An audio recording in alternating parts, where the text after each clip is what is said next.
Եվրամիությանը Վրաստանի անդամակցության գործընթացը 2024 թվականից փաստացի դադարեցված է։ Հանրապետության ԵՄ անդամակցության թեկնածուի կարգավիճակը ֆորմալ բնույթ է կրում, ասված է Եվրահանձնաժողովի տարեկան զեկույցում։ Ըստ փաստաթղթի Վրաստանում ժողովրդավարությունը հետընթաց է ապրում, իշխանությունը ճնշում է քաղաքասարակությանը, լրատվամիջոցների ներկայացուցիչներին եւ ընդդիմության առաջնորդներին։ Ակնկալվում է, որ Եվրոպական հանձնաժողովը նոյեմբերին վիզային նոր մեխանիզմ կներդնի Վրաստանի իշխանության նկատմամբ ճնշումը մեծացնելու համար։ Միևնույն ժամանակ Չեռնոգորիան, Ալբանիան, Ուկրաինան եւ Մոլդովան վերջին 1 տարում եվրոինտեգրման ուղղությամբ նշանակալի բարեփոխումներ են իրականացրել։ Ընդլայնման հարցերով եվրահանձնակատար Մարտակոսի ձևակերպմամբ հաշվի առնելով որոշ թեկնածու երկրներում բարեփոխումների տեմպը, առաջիկա տարիներին Եվրամիության ընդլայնումը բավականին իրատեսական է։ Վրաստանի խորհրդարանի խոսնակը կեղծ եւ թշնամական է որակել հանրապետության հասցեին հնչող մեղադրանքները, միևնույն ժամանակ Բրյուսելին անվանել կողմնակալ, հակաժողովրդավարական, բևեռացնող եւ ապակառուցողական։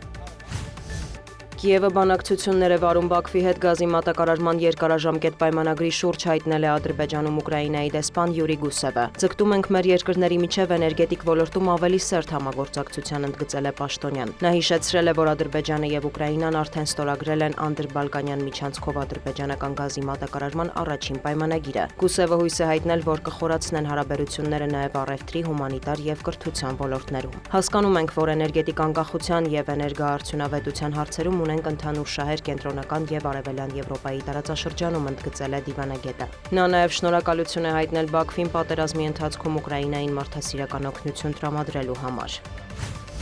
Համասը Իսրայելին է փոխանցել եւս 2 պատանդի աճուն, դրանք տեղափոխվել են Թել Ավիվ նույնականացման։ Նախկինում դեպքեր են եղել, երբ շարժման փոխանցած աճունները չեն պատկանել հոկտեմբերի 7-ին գերեվարված անձանց։ Գազայում հրադադարի ամերիկյան գործարքին համապատասխան Համասը պետք է վերադարձներ 28 պատանդի աճուն, մինչ այժմ վերադարձվել է 21-ը։ Պաղեստինյան շարժումը հայտարարել է, որ աշխատում է գործընթացը հնարավորինս շուտ ավարտելու ուղղությամբ, սակայն մարմինների մեծ մասը փլատակներում է, որոնման աշխատանքները բարդ են։ Դոնալդ Թրամփը նախազգուշացրել է, եթե Համասը խախտի հրադադարի պայմանները, Իսրայելը կվերսկսի ռազմական գործողությունները։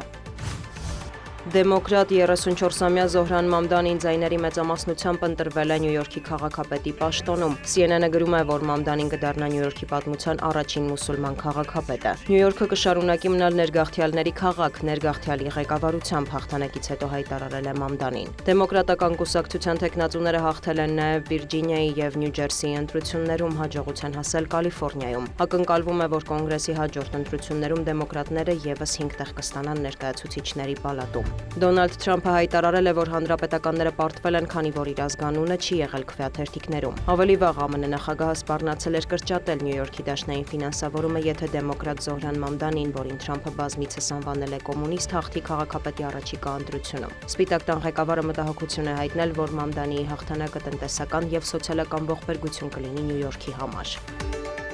Դիանա Գասպարյան, լուրեր։